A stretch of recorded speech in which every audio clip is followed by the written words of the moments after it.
Went clothes shopping with a lady friend the other day, and you know, that's one of my favorite things to do. Excuse me. But when I did, I heard a couple of key questions that changed my life.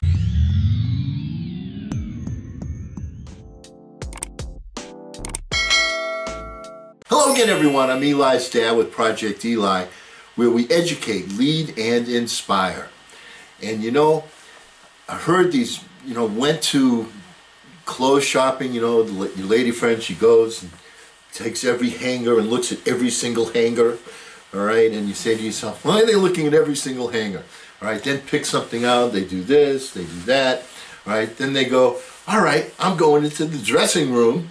And then they go into the dressing room and they come out and they do this in the mirror and they do that in the mirror, all right? And then they give you the butt shot, and then they ask, sweetheart, does this make me look fat?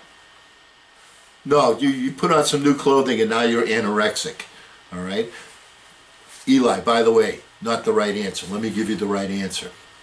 Oh, sweetheart, that really accentuates your lovely curves.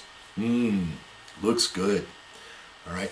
That's one question, all right? And once again, being able to answer that question can actually, Eli, down the road, save your life. But the other question comes from the salesperson. And the salesperson comes over and they see you doing this and see you doing that and so on, and they go, does that work for you? Does it work for you? All right? I love that question. But you know what? I thought about it and I said to myself, that's a question that we need to be asking ourselves. You know, on this channel, one of the things that we focus on is not just saying the what, but giving the how to. And one of the things that is critically important is to focus on things that are important and eliminate the things that aren't important. Because we all have projects that take up the bulk of our time and give us little in return. And we all have hobbies that take up way too much time in our lives. And we have relationships that take more than they give. And this isn't unique or rare to any individual. But what sets some people apart from the rest, and I'm implying that it's 1 out of 20 here, the successful 5%, is the ability to eliminate the pretty good and the not good enough from their lives and allow for the incredible good things to happen over and over and over. And a simple exercise that can help you determine what some of these incredibly good things are is to ask yourself, if I had to end 70% of my relationships, which ones would they be? If I had to quit 70% of my projects, which ones would I choose?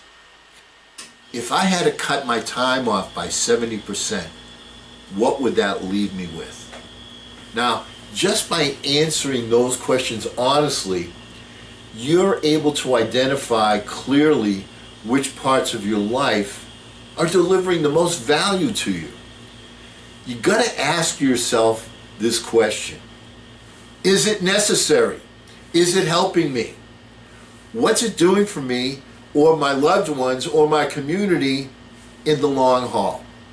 Now, when you're able to spot the early warning signs of behavior that you want to change and you question the value and consequences of your actions, you free yourself of habits that don't serve you.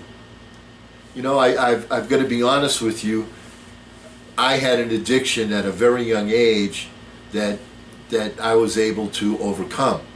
You see, when I was much younger, I was addicted to the hokey pokey. But I turned myself around. And isn't that what it's all about? But you have a different problem. What are you going to do with all of the time now that you're able to identify what you don't need versus what is being productive for you? The key thing is to ask questions. People in positions of leadership ask the right questions. That is a key element of success. And also, since we have said that leadership is transferring the elements that make an individual successful into a team concept, guess what? The questions that you ask yourself are what help you to achieve or not to achieve. If you want to get answers, you need to have a technique. And you want to get to the heart of something, and you've got to be specific. Now, you've got to ask specific questions. You've got to say things like to yourself, what can I subtract from the current project that's going to help me accomplish things more quickly?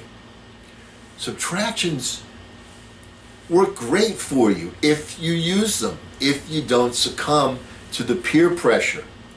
They provide clues to get to the core of your time problem. Here are some questions. Here's some questions that you want to ask yourself.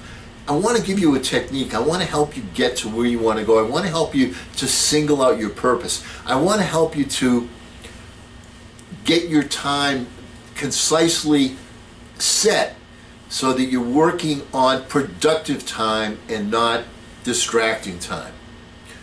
What excites you? What are you passionate about? What new things are you learning right now, this minute? What have you done in the last couple of weeks that potentially is a major waste of time?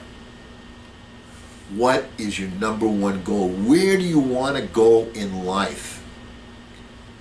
Have you failed at anything recently, and are you pushing hard enough to overcome that roadblock? You know, when you think about it, modern life is frantic, okay? I mean, especially now. There's so many different elements, so many different moving parts.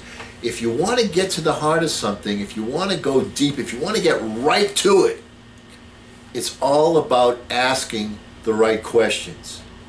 Vague questions give you vague answers. So you need to be specific in your questions. Does that make sense? All right. I'll end the same way I started. Does that work for you? And because we will never ever end a meeting on a philosophical note, let's get out there and take charge. I'm Eli's dad.